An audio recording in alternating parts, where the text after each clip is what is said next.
Hello guys, आप सभी साथियों का स्वागत है आपके अपने यूट्यूब चैनल टॉपर्स इन पर। तो डेली की तरह हम लोग आज भी मॉर्निंग अपडेट लाए हैं। जितनी इंपॉर्टेंट अपडेट आज के न्यूज़पेपर में आई है और आप सभी के काम की है वो सारी अपडेट हम लोग देखने वाले हैं। तो देर बिल्कुल भी नहीं करते हैं, स्टार्ट करेंगे आज की वीडियो को।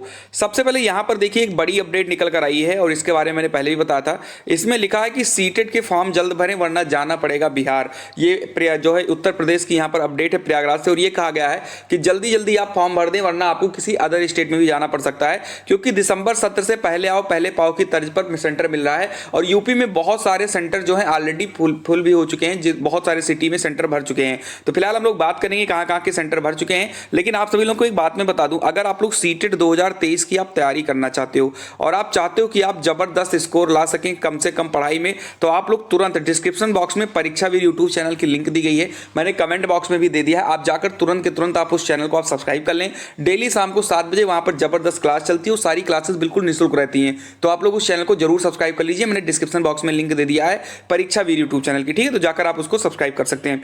फिलहाल इस अपडेट को पढ़ें तो यहां लिखा है कि केंद्रीय और नवोदय विद्यालय समेत उत्तर प्रदेश की शिक्षक भर्ती में मान्य केंद्रीय शिक्षक पात्रता परीक्षा सीटेट के लिए समय से फॉर्म भर लें, नहीं तो परीक्षा देने दूसरे राज्य जाना पड़ेगा। सीटेट जुलाई 2023 सत्र की कंप्यूटर आधारित परीक्षा के लिए 27 अप्रैल से 27 मई तक ऑनलाइन आवेदन मांगे गए हैं। केंद्रीय माध्यमिक शिक्षा बोर्ड ने दिसंबर 2022 सत्र से पहले आओ पहले पाओ की तर्ज पर केंद्र आवंटित करना शुरू किया था। यही कारण था कि पिछली बार यूपी के लिए निर्धारित संख्या पूरी होने के कारण सीबीएसई ने हजारों अभ्यर्थियों को मध्य प्रदेश, राजस्थान, बिहार आदि शहरों में केंद्र आवंटित कर दिया था। यूपी में केंद्र नहीं मिलने के कारण बड़ी संख्या में अभ्यर्थियों ने परीक्षा ही छोड़ दी थी। ऐसे में आवेदन के लिए तो कुल मिलाकर यहां पर यही बताया गया है कि आप लोग जल्द से जल्द फॉर्म को भर दें वरना आपको किसी अदर स्टेट में जाना पड़ सकता है।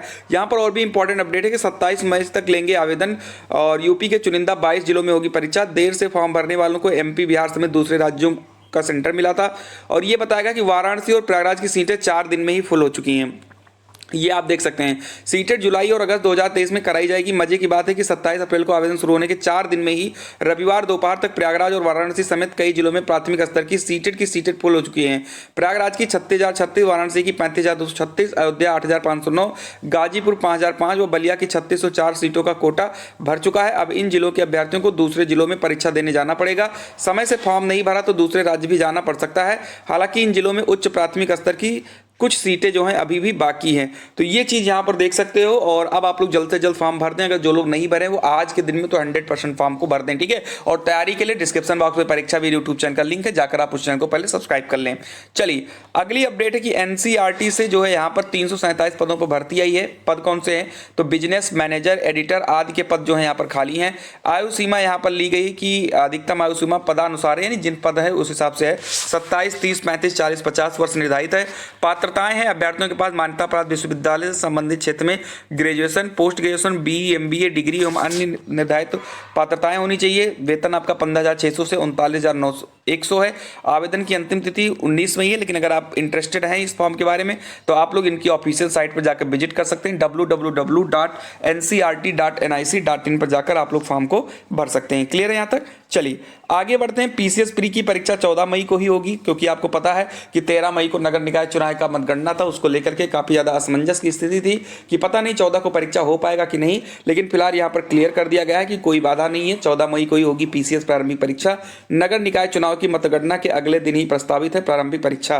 पीसीएस 2023 की प्रारंभिक परीक्षा 14 मई को प्रस्तावित है। 13 मई को नगर निकाय चुनाव की मतगणना होनी है। ऐसे में परीक्षा तिथि को लेकर अभ्यर्थियों में ऊहापोह की स्थिति है। हालांकि आयोग ने स्पष्ट किया कि परीक्षा के आयोजन में कोई बाधा नहीं है। प्रारंभिक परीक्षा पूर्व निर्धारित कार्यक्रमानुसार 14 मई को ही करवाई जाएगी, ठीक है। तो 14 मई को ही होगी, ज्यादा समय है नहीं। आप लोग अपनी पढ़ाई करिए, क्योंकि कहीं ना कहीं जो छात्र हैं वो परेशान तो थे कि 13 को मतगणना होगा तो 14 को परीक्षा कैसे हो पाएगी, क्योंकि सारे जो यहाँ पर अफसर हैं या जो पुलिस हैं ये सारे जो है चुनाव की मतगणना में लगे रहेंगे, तो फिर सेंटर पर कौन जाएगा। लेकिन सब कुछ क्लियर हो चुका है। यहाँ पर आयोग ने बता दिया है कि हम 14 मई को ही परीक्षा करवाने वाले हैं। क्लियर है यहाँ तक। चलिए बढ़ते हैं आगे की तरफ। अगली अपडेट है यूपी स्कॉलरशिप को लेकर के।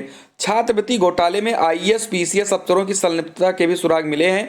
अल्पसंख्यक समाज कल्याण व दिव्यांग सशक्तिकरण के अधिकारी भी इसमें शामिल हैं। छात्रवृत्ति घोटाले में अल्पसंख्यक कल्याण, समाज कल्याण और दिव्यांग सशक्तिकरण के अधिकारियों की संलिप्तता के पुख्ता प्रमाण प्रवर्तन निदेशालय ईडी को मिले हैं। इनमें कई आईएएस और पीसीएस अफसर भी हैं। एक तरफ जहां गरीब छात्रों को स्कॉलरशिप नहीं मिल पा रहा है, फॉर्म उनका वेरीफाई रिकमेंडेड होने के बावजूद भी उनको स्कॉलरशिप नहीं मिली, दूसरी तरफ जो है इसमें 100 करोड़ से ऊपर का जो है घोटाला भी किया गया है। और अब एक नई अपडेट आई है कि यहाँ पर जो आईएएस और पीसीएस हैं वो भी इनमें शामिल हैं।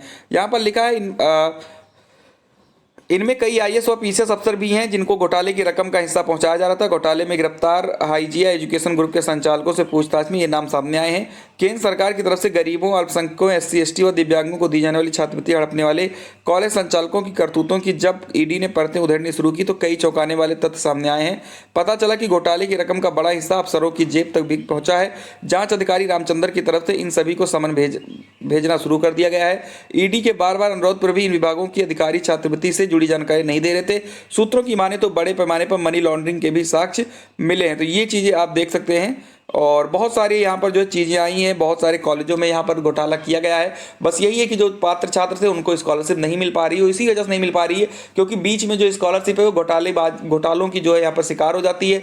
100 करोड़ 200 करोड़ की घोटाला हो जाता है हर साल। तो ऐसे में दिक्कतें तो आएंगी ही और जो पात्र छात्र उनको स्कॉलरशिप नहीं मिल पाती है। तो ये थी आज की कुछ इंपॉर्टेंट अपडेट। अगर वीडियो अच्छी लगे तो लाइक कर दें और चैनल पर अगर आप नए तो सब्सक्राइब कर लें। मिलते हैं अगली वीडियो में, तब तक के लिए खुश रहिए, मस्त रहिए। जय हिंद, जय भारत।